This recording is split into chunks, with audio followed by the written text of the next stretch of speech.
अगर ज्ञात तेल के भंडारों की बात की जाए तो दुनिया में सबसे ज्यादा ज्ञात तेल के भंडार कहां हैं, तो आंसर के रूप में निकल के आता है कि सर गल्फ कंट्रीज में हो सकते हैं। अच्छा, ये गल्फ कंट्रीज में जो आपकी जानकारी है इसको और अगर हम अपडेट करें तो दुनिया का एक देश ऐसा है जो साउथ अमेरिका के उत्तरी हिस्से पर स्थित है, नाम है उसका वेनेजुएला। वेनेजुएला के पास में दुनिया के सबसे ज्यादा तेल के भंडार माने जाते हैं। बस परेशानी यह है कि वहां के इंटरनल डिस्टरबेंस के चलते, वहां पर कुछ साम्यवादी विचारधाराओं के चलते, क्योंकि असल मायने में अमेरिका जिस चीज को पसंद नहीं करता उसे वो ग्रो भी नहीं करने देता, इस कारण से उसका तेल कभी एक्सप्लोर नहीं हो पाया। अदरवाइज दुनिया में कभी तेल का संकट उत्पन्न ही ना हुआ होता। तेल को एक इतनी महंगी कमोडिटी बनाने के पीछे बहुत बड़ा जो जिम्मेदारी का कारण है वो ये कि जिनके पास तेल है, जैसे ईरान है, इसके ईरान के तेल को नहीं बेचने देता अमेरिका, ऐसे वेनेजुएला के तेल को नहीं बेचने देता।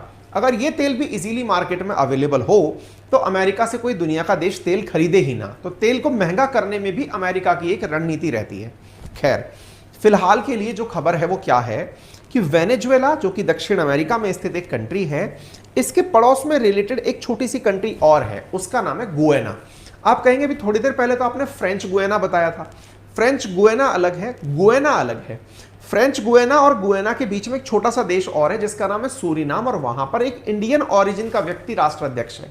ठीक है, नाम अगर जानते हो तो बता दीजिएगा, प्रवासी भारतीय सम्मेलन में हमने उन्हें बुलाया भी था। ठीक है, चलिए तो अब इधर देखिए, तो वर्ल्ड कोर्ट ने हाल ही में कहा, यानी इंटरनेशनल कोर्ट ऑफ जस्टिस जो यूएन की कोर्ट है, उसने कहा कि वो गुयाना और वेनेजुएला के बीच में जो चल रहा विवाद है उसकी सुनवाई को तैयार है। आइए इस खबर को देखते हैं।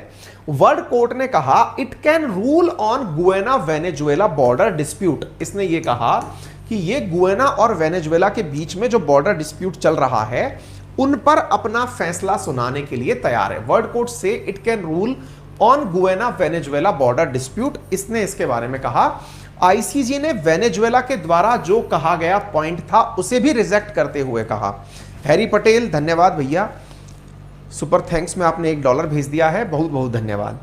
हाँ जी, अब यहां पर जो आप देख रहे हैं ICJ rejects Venezuela stands on Guyana border dispute, ये कहानी क्या है इसको समझने के लिए थोड़ा सा मैप समझ लीजिए।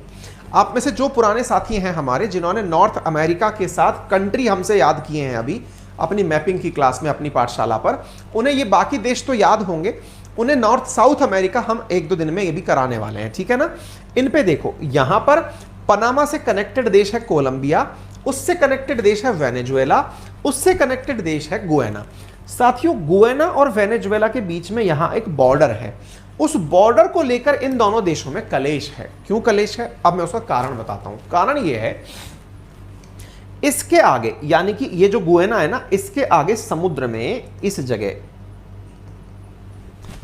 जो कि एक तरह से समझिए कि कोस्ट से थोड़ा दूर आइलैंड जैसी जगह, जैसे है ना भाई अपनी अभी अपन जब बात करें तो बांग्लादेश के अंदर जहां हमारी मतलब गंगा नदी समुद्र में जाकर गिरती है, जमुना और गंगा मिलकर के जब जाकर के गिरती हैं मेघना बनकर के समुद्र में, उस समय मट्टी की वजह से जो आइलैंड बने हुए हैं आगे चल करके, ऐसा ही एक आइलैंड यहां पर गुयाना के सामने बना हुआ है। यहां पर अमेरिका की एक कंपनी, उसका नाम है एक्सॉन मोबिल। क्या नाम है? Exxon Mobil. वो यहां पर तेल निकालने के लिए आई हुई है। तेल निकालने के लिए आई हुई है, इसका मतलब क्या है? अब गुयाना के सामने क्षेत्र है तो टेक्निकली वो गुयाना का हुआ। तो गुयाना, अच्छा, वेनेजुएला को अमेरिका पसंद नहीं करता। क्यों? क्योंकि वेनेजुएला थोड़ा रशिया समर्थक है, यहां की सरकारें अमेरिका के विरोधी रही हैं हमेशा। तो गुयाना, अच्छा, वेनेजुएला से कभी तेल निकलने नहीं दिया। मराकाइबो करके यहां पर एक लेक है, उसके नीचे तेल है, उसको ये निकलने नहीं देता अमेरिका। यहां पर जो गुयाना है, इस गुयाना के सामने वाला जो एरिया है, यहां पर तेल के जो भंडार हैं, इनको इसकी एक कंपनी ने 2015 में खोजना शुरू किया। 2018 में लड़ाई हो गई। किन किन के बीच में लड़ाई हो गई? वेनेजुएला और गुयाना के बीच में। क्या लड़ाई हो गई? वेनेजुएला ने कहा कि जिस जगह तुम्हारे यहां पर अमेरिकी कंपनी तेल खोज रही है वो जगह तो मेरी है। बोले कैसे है भाई तेरी? बोले समुद्र के अंदर यहां पर पानी के आगे ये वाला क्षेत्र मेरा है। अब इनका बॉर्डर विवाद कैसे बढ़ा? तो देखो, ये वेनेजुएला और ये गुयाना अच्छा, गुएना और वेनेजुएला में, ये गुएना जो है वो आपको दो भागों में बटा हुआ दिखाई दे रहा है। इधर वेनेजुएला दिख रहा है, ये गुएना दो भागों में बटा हुआ दिखाई दे रहा है। इस गुएना के अंदर ये जो बीचों बीच आपको जगह दिख रही है, इस बीचों बीच से वेनेजुएला कहता है कि ये येलो वाला हिस्सा पूरा मेरा है। क्यों कहता है? असल में कहानी कुछ इस प्रकार से है। यहां पर एक नदी है जिसका नाम है एस्काइबा। ये जो नदी है एस्काइबा, ये गुएना को बीच में से दो भागों में बांटती है। एस्काइबा, एस्काइबा का जो पश्चिमी हिस्सा है, वेनेजुएला उसे अपना बताता है। क्यों बताता है? वेनेजुएला कहता है कि गुएना के साथ में जो बॉर्डर डिस्प्यूट है, ये हम लोगों ने पहले ही रिजॉल्व कर लिया था। बोले कब? बोले वेनेजुएला पर शासन रहा था स्पेन का और गुएना पर शासन रहा था ब्रिटेन का। तो हुआ ये कि जब दोनों देश यहां शासन में हुआ करते थे, तो इस एस्काइबो नामक स्थान पर, यानी कि नदी के किनारे पर, पश्चिमी तट वाले हिस्से को वेनेजुएला को देने की बात की गई थी। यहां पर कुछ इस प्रकार से ये जो मैप आप देख रहे हैं, इस पूरे हिस्से को वेनेजुएला क्लेम करता है। कहता है कि ये जो हिस्सा है ये पूरी तरह से मेरा है। इस वाले हिस्से को, यानी एस्काइबो रिवर, ये रही एस्काइबो रिवर जो कि यहां से ब्राजील के बॉर्डर तक जा रही है, तो इस जगह को आप देख सकते हैं। ठीक है, तो एस्काइबो रिवर जो है, इसका पश्चिमी हिस्सा वेनेजुएला अपना बताता है। इस वजह से इसके सामने वाला, ये वाला जो हिस्सा है जहां एक्सॉन मोबिल अपना ऑयल निकाल रही है, यह क्षेत्र चूंकि वेनेजुएला के सो कॉल्ड कब्जे वाले हिस्से के सामने है, तो यह जगह भी वेनेजुएला की हुई। इस कारण से यह मामला गुएना और वेनेजुएला के बीच में विवाद का कारण बना। 2015 में एक्सॉन मोबिल यहां पर तेल खोजने आई थी। कब आई थी? एक्सॉन मोबिल मैंने दिखाया था ना, कहां गई? ये रही। ये 2013 के अंदर यहां पर 2015 में तेल खोजने आई थी। 2018 में कलेश हो गया। 2018 में यह मामला पहुंच गया international court of justice, that is ICJ. ICJ क्या है? यूएन की कोर्ट है जहां पर यह मामला पहुंच गया। आईसीजे में जब यह मामला पहुंचता है, तो उस मामले में ऑब्वियस सी बात है कि यहां अमेरिका का हित जुड़ा हुआ है। गुएना के केस में अमेरिका चाहेगा कि उसके पक्ष में फैसला हो। वेनेजुएला का यह मानना है कि उसने इसको प्रभावित किया। इस कारण से वेनेजुएला ने कहा कि वो आईसीजे का फैसला आने से पहले ही अपना पक्ष वहां से विड्रॉ कर रहा है। हम आईसीजे में डिस्कशन ही नहीं करना चाहते इस मुद्दे का। क्यों नहीं करना चाहते? क्योंकि आप लोग पहले से बायस्ड हो, इस वजह से हम डिस्कशन नहीं चाहते। इस कारण से वेनेजुएला ने अपनी एप्लीकेशन वापस निकाल ली।